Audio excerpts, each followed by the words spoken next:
नमस्कार, मैं हूं कुमार अनिल। लोकसभा चुनाव का आज केंद्रीय मुद्दा क्या है, किस बात के इर्द गिर्द पूरा चुनाव सिमट गया है, वो है संविधान और आरक्षण। इस सवाल पर राहुल गांधी और प्रधानमंत्री नरेंद्र मोदी में कांग्रेस और भारतीय जनता पार्टी में घमासान जंग छिड़ गई है। आप देखें कि इधर से कांग्रेस ने पहले मुद्दा बनाया कि भाजपा वाले संविधान को ख़त्म करना चाहते हैं, इसीलिए 400 से ज़्यादा का नारा दे रहे हैं। उसके बाद भारतीय जनता पार्टी ने कहा कि नहीं नहीं, हम संविधान ख़त्म नहीं करेंगे। फिर आरक्षण का मुद्दा आ गया, तो यहाँ पर भाजपा थोड़ा डिफेंसिव थी। उसके बाद प्रधानमंत्री नरेंद्र मोदी ने आक्रामक इसको रुख दिया और अपने पिच पर, हिंदू मुसलमान वाले पिच पर खींच के ले गए। उन्होंने कहा कि कांग्रेस वाले जो हैं ये दलितों का, पिछड़ों का आरक्षण ले करके मुसलमानों में बांट देंगे, और इसको वो लगातार प्रधानमंत्री नरेंद्र मोदी इस पर जोर दे रहे हैं, इस पर प्रचार कर रहे हैं। उनके सारे सांसदों को कहा गया है कि आप इस मुद्दे को उठाइए कि कांग्रेस जो है दलितों का आरक्षण मुसलमानों को दे देना चाहती है, तो वो हिंदू मुस्लिम पिच पर खींच करके ले गए। अब राहुल गांधी ने आज उसको अपने पिच पर खींच करके ले आया है। राहुल गांधी ने कहा कि प्रधानमंत्री नरेंद्र मोदी का मूल मंत्र है, न रहेगा बांस न बजेगी बांसुरी। वे आरक्षण को ख़त्म करने के लिए, आरक्षण मिलता कहाँ है? आरक्षण मिलता है सरकारी संस्थानों में, पब्लिक सेक्टर यूनिट्स में मिलता है। तो प्रधानमंत्री नरेंद्र मोदी पब्लिक सेक्टर को ही धीरे धीरे ख़त्म करते जा रहे हैं। गुप्त तरीके से ख़त्म कर रहे हैं, खुले तरीके से कर रहे हैं।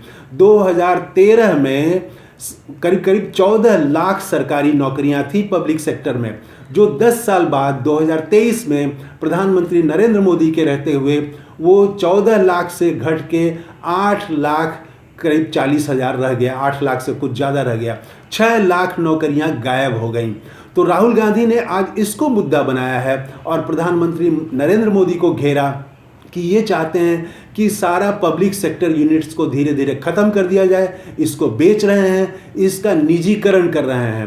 राहुल ने कहा कि प्रधानमंत्री मोदी का मॉडल निजीकरण का मॉडल है। आप देखिए रेलवे में क्या कर रहे हैं, रेलवे में जो अस्थाई पद थे, अस्थाई काम है, कार्य है, उसको भी ठेके पर कराया जा रहा है। तो आरक्षण तो ख़त्म हो गया।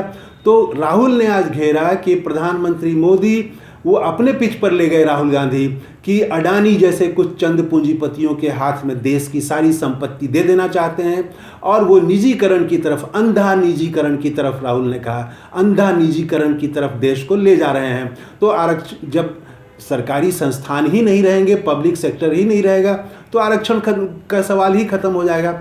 और इसके बाद राहुल ने कहा कि हमारी सरकार आएगी तो हम पब्लिक सेक्टर को मजबूत करेंगे और 30 लाख नौकरियां देंगे।